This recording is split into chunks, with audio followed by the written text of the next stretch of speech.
واللي واجهناه بتصريحاته عن الفرقة الوطنية، واللي كانت فيها ما يزيد على أكثر من 4 أو 5 محاضر كلها تراجع عليها بأن لم أكن أقول الحقيقة، والآن عدت نقول الحقيقة. بمعنى آخر أن الناس اليوم المعتقلين اعتقلوا بناء على معلومات مغلوطة، اعتقلوا بناء على معلومات غير حقيقية.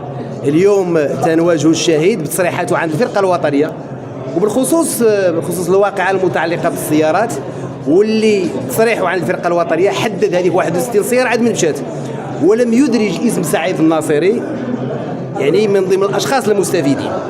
تنتفاجئوا اليوم تيقول لك اودي انا كنتراجع على هذاك التصريح وتندير تصريح اخر. اكثر من ذلك تيقول لنا هذيك 6 السيارات اللي جديتها الفيلا اللي كاينه في كاليفورنيا، تنقولوا الفيلا اللي في كاليفورنيا واللي انت في 2013 بعتي السيارات كتقول لسعيد الناصري. انا سعيد الناصري ما كانش مالك. تيقول لك لا راه ديتها وحطيتها في الديبو ديال يعني المرأب ديال الفيلا ديال اللي كان كيملكها الحاج محمد بن ابراهيم.